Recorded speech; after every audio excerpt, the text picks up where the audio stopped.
We're going to have special guests, giveaways, and a whole lot more. It's going to be an awesome time.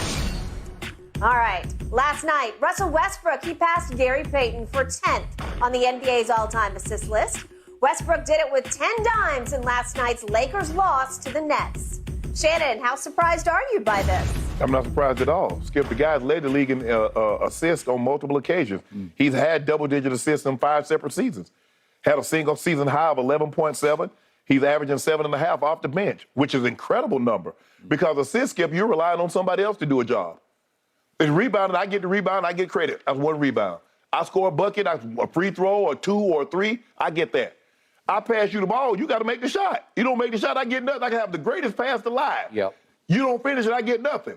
So he's getting 7.5 of those a night. So I'm not surprised that he's moved up. Skip, he was a phenomenal player. The guy's a top 75 player. Now, we can get caught up and says, okay, the last 2 years, but I'm not going to discredit what the man has done. The man averaged a triple-double like 4 to 5 seasons. He's an MVP of the All-Star Game MVP. Hell, he's a hell of a player. He's not what he once was.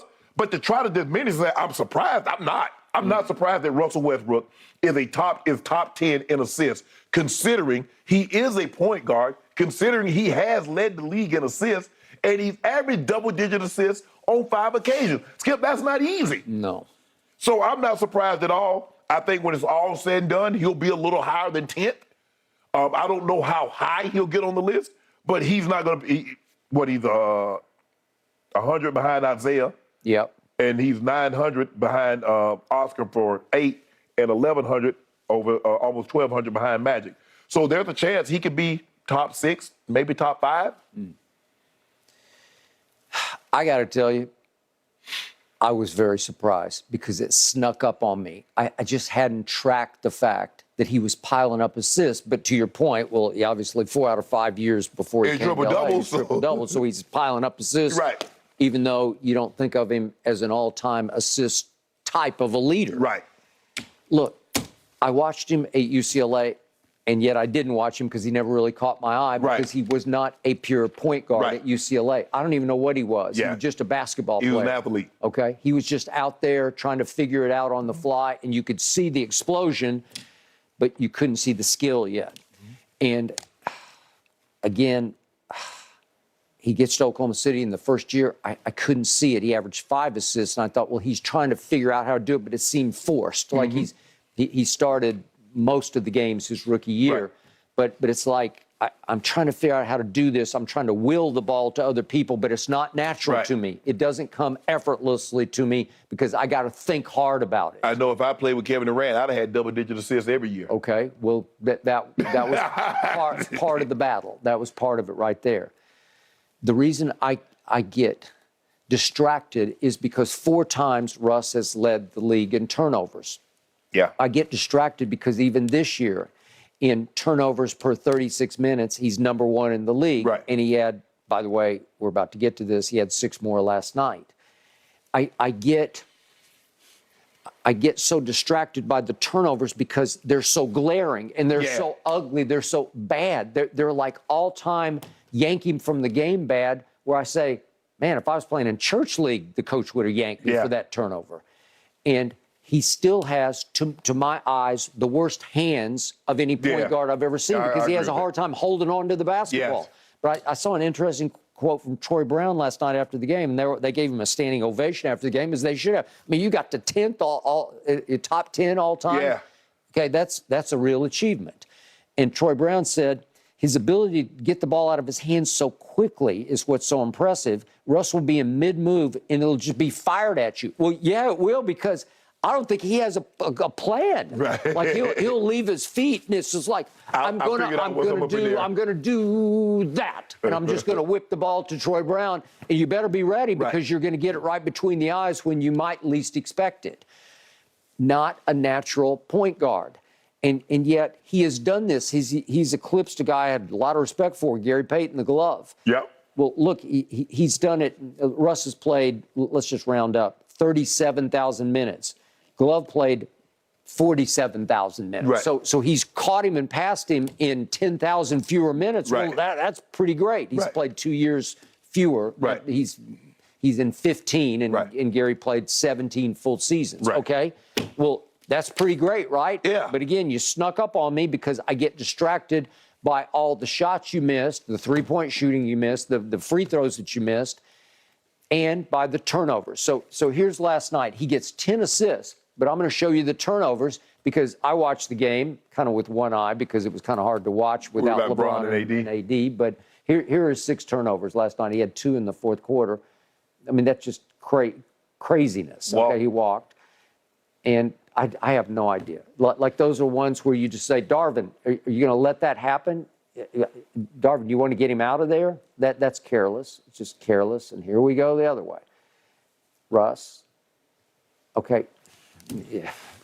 Russ, please think. Have an idea. Have a plan. No plan. Okay. The last 2 came in the fourth quarter when they made a little bit of a run, and there was a moment when I thought they're going to creep back into this game, but then it went haywire at the end, in part because of those 2 turnovers. They flipped the momentum. As you know, it's hard. It's really hard on LeBron's psyche. He's still the best passer in basketball, and I still say he doesn't show it, but he's got to be running to the other end thinking, what am I doing? Mm-hmm. Because to me, the bad slightly outweighs the good, but the good is still, it's explosively good. I mean, he can still give you a triple-double off the bench. He can still give you double-digit assists off the bench. He does. Well, he gave you 10 last night, but you pretty much got blown away in the fourth quarter. It's like a quarterback leading the league in touchdown passes and interceptions. That's true. Like Jameis. It's like a Jameis year at Tampa before Brady got there, the 7-9 year. So I was curious last night because this game for me boiled down to we got 2 Hall of Famers left on the court. One's Kyrie Irving and the other one's Russell Westbrook. Right. And I'm thinking, it's kind of mano a mano. And I know, didn't Kyrie post something early? I saw something on the internet where he said and knew greatness would be out. He's out here. Greatness out early, putting in the work. Right. Russ was out there.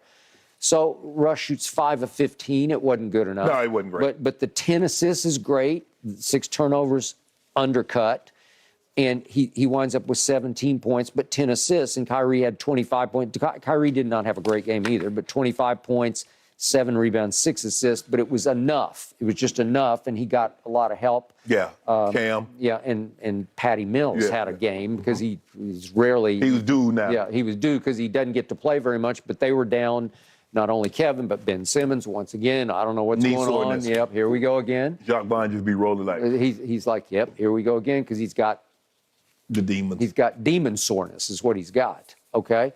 So the game was a little bit hard to watch for me, but in the end, I was curious to see how Russ would do against Kyrie, and Kyrie, he won the battle, but he's just better than Russell Westbrook at this stage and age, right? Absolutely, yeah. Okay.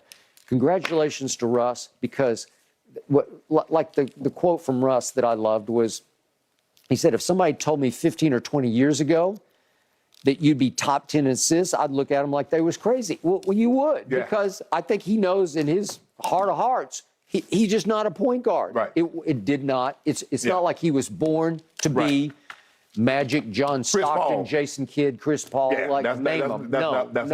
No, it's not who he was. But for him to turn himself into that, not a great shooter, he's not a great shooter, not a natural born facilitator of an offense. But he's won an MVP, scored 30, led the league in assists on multiple occasions. He's turned himself into a damn good basketball player. And he did it mostly with effort and will. Yes. He's got supreme will. Still plays hard. I can do this. I can do this. I'm better than you. He carries himself with that kind of arrogance that you love. And, you know, he's, what do we call him, 6'3"? Yeah. But he's got great shoulders. You know, he's got natural strength to him. I don't know how much he hits the weights, but he looks good still. And he can get inside, and he's an offensive rebounding terror inside. God. Well, way to go, Russ. Congratulations. An achievement indeed. Congrats, Russ. All right, LeBron. Gentlemen, is he ready to play? Is he ready to put on a virtuoso tonight in the Garden versus the Knicks? We might Let's protest. discuss on the other side of this break.